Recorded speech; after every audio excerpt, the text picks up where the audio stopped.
porquê um novo acordo ortográfico? Porquê uma mudança de ortografia? Por uma razão muito simples. O português é talvez a única língua de grande projeção internacional, que é a terceira língua europeia mais falada no mundo. Portanto, é a quinta ou sexta língua em termos universais. É uma língua oficial e de trabalho de mais de uma dúzia de instituições internacionais. Portanto, é uma língua de grande projeção. E era a única língua deste tipo que tinha duas ortografias. Uma ortografia para o Brasil e uma ortografia para Portugal, países africanos e asiáticos, portanto, Timor-Leste e para a Raia. E porquê? O que é que isto aconteceu? Aconteceu por um erro cometido em 1911. Portanto, com a entrada em Portugal da República, em 1910, as autoridades políticas sentiram a necessidade de unificar a ortografia. Não havia uma ortografia única para a língua portuguesa. Havia muitas divergências e, portanto, foi sentida a necessidade de unificar a ortografia, adotar uma ortografia oficial, única e simplificada da língua portuguesa.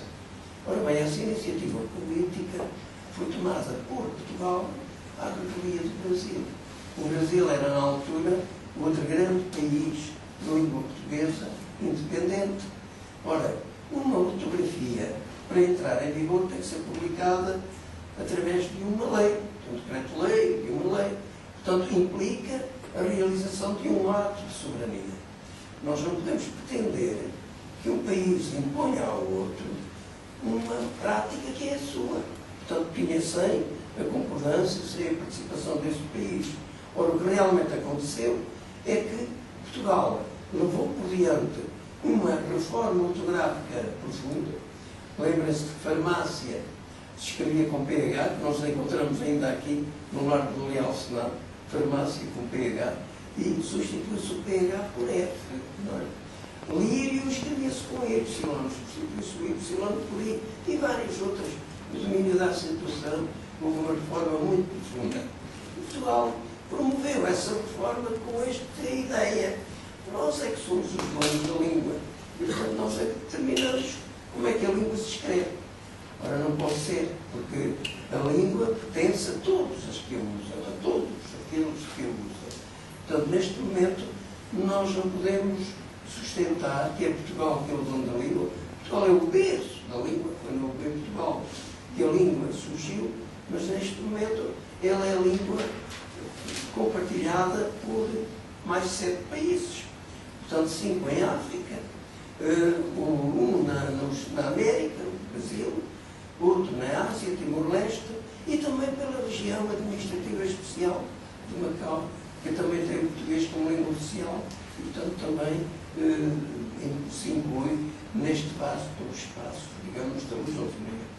Ora bem, esse foi um erro que não teve ainda, está agora a tentar resolver-se, porque ao longo de todo o século XX houve várias tentativas para encontrar uma ortografia comum entre Portugal e Brasil.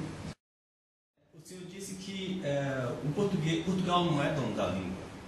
Eu achei isso, não é o dono da língua. Eu achei isso bom porque o senhor colocou nos falantes a posse da língua, né, e não numa divisão política. Mas, ao mesmo tempo, o senhor diz que Portugal é o berço da língua, foi onde a língua surgiu. Quer dizer, essa é uma afirmação bastante relativa, porque teria que se considerar quando é que a língua surgiu e onde a língua surgiu, para se dizer que o português surgiu em Portugal. O senhor concorda comigo? Em 1911, quando se lançou a primeira reforma ortográfica, foi feita em Portugal. No Brasil havia tanto filólogo, tanta gente competente, que poderia ter sido agregada à Comissão Portuguesa e ter resolvido o problema de uma vez por todas. Não foi. Que havia muito o sentido de que Portugal é o dono da língua, não é? Ora, se não fosse o Brasil, a sua pujança e a sua grandeza, o que é que seria a língua portuguesa no mundo hoje, não tinha a dimensão que tem. Portanto, não, por outro lado, não se pode dizer que o inglês é dos britânicos. O inglês também é dos americanos, também é dos australianos, também é dos indianos. Portanto, as línguas são dos povos, pertencem aos povos que os povos que usam. Portanto, essa ideia é muito mais legítima, a ideia do condomínio da língua, do que a ideia do dono da língua. Não é? Agora, é evidente que a língua é de todos os povos que a falam, de todos os países que a têm como língua oficial, mas dizemos que também é de cada um de nós. E também é nossa, não é? Mas nós não podemos querer pretender ter a exclusividade da língua, no sentido de decidir como é que a língua há de ser escrita. Portanto, porque a escrita tem muito de arbitrário, tem muito de histórico, mas também tem muito de convencional. E, portanto, não podemos admitir que numa questão dessas, que afeta a projeção internacional exterior da língua, que haja um país a decidir em nome dos outros todos. Não faz sentido. Portanto, agora, eu não acho que seja contraditório dizer que a língua é de todos aqueles que a usam e é dos países que a têm como língua oficial. Isso não vem nada em contradição com o facto de dizermos que Portugal é o berço da língua. A língua portuguesa surgiu no norte da Galiza, portanto, e no norte de Portugal. E mais, eu até defendo, como muita gente defende, que o galego é uma variante do português. É uma norma culta do português, como a norma brasileira do português, a norma lusitana do português. O galego, quando falamos com um galego, não temos a sensação de que estamos a falar com um estrangeiro, com uma pessoa que fala outra língua. Sentimos que fala a nossa língua com algumas características próprias. Como quando o português fala com um brasileiro, sente que há diferenças e vice-versa, que há diferenças. Isso não impede que tenhamos a sensação da mesma língua, que é a mesma língua. Ora, em 1911, por exemplo, quando Portugal lançou aquela grande reforma ortográfica, fez-lo, como disse, ao do Brasil. E numa altura em que no Brasil havia uma forte corrente a favor da língua brasileira. E Portugal, ao ter feito uma reforma unilateral, dava força a essa corrente que defendia a língua brasileira, que queria voltar ao cordão umbilical com Portugal. Felizmente, para a língua portuguesa, essa corrente não vingou, pelo contrário, acabou por perder. E, portanto, hoje a língua portuguesa, o que é, no contexto mundial, com quase 230, 240 milhões de falantes, graças aos países, à quantidade de países que a têm como língua materna, como língua oficial, e muito particularmente graças ao Brasil. Dos 240 milhões, o Brasil tem quase 200 milhões, não é?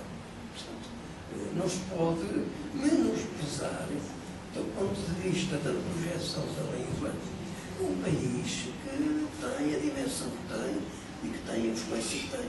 Se o português vier a ser língua oficial das Nações Unidas, será por força do Brasil, não é por força de Portugal, não é dos países africanos. Portanto,